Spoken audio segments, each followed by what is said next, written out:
राम राम दोस्तों, आज हम आप लोगों का आंवला नवनी की पौराणिक कथा लेके आए हैं। एक समय की बात है।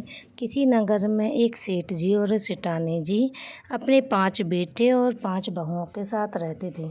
सेठ जी और सेठानी जी बहुत ही धार्मिक प्रवृत्ति के थे। उनके पास इतना सोना चांदी रुपए पैसा आदि था कि उसे रखने के लिए उन्होंने अपने घर में नौकर रखे थे जो उसको तराजू में तौल कर रखते थे। सेठानी जी का एक नियम था, वो रोज़ सुबह उठ के पूजा करके एक सोने का आंवला दान करती थी।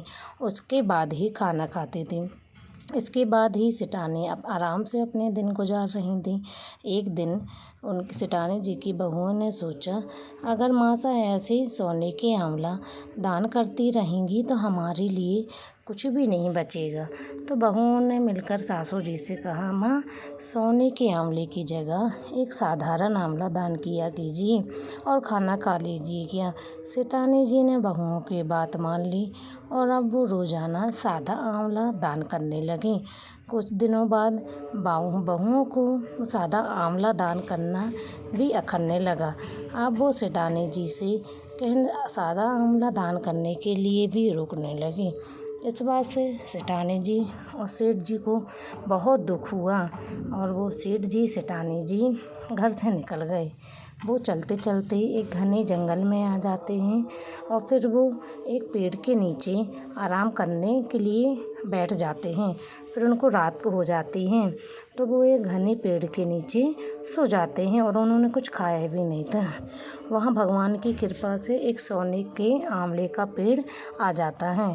सेठानी जी उस आंवले से एक आंवला तोड़ के सोने का आंवला तोड़ के दान करके फिर उन्हें खाना पका के खाया।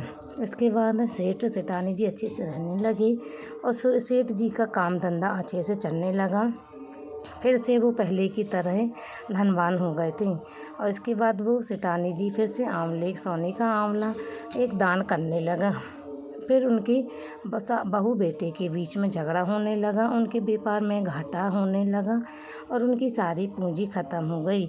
उनको मजदूरी करने के लिए घर से निकलना पड़ा, काम की तलाश में निकलना पड़ा।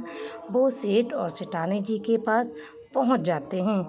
जब उनको सेठानी जी के आंवला दान करने की बात पता चलती है तो वो सोचते हैं कि वो हमारे माता पिता तो नहीं हैं।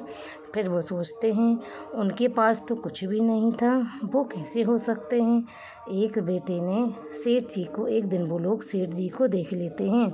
फिर उनके पास आते हैं, 5 बेटे उनके आते हैं और फिर पिताजी से माफ़ी मांगते हैं कि हम पैसों की लालच में अंधे हो गए थे और आपको घर से जाने दिया और उस घर में सब कुछ आपकी कृपा से था। तो सेठ सेठानी जी अपने सभी बेटों को माफ़ कर देते हैं और वो अपने सभी बेटे के साथ रहने लगते हैं।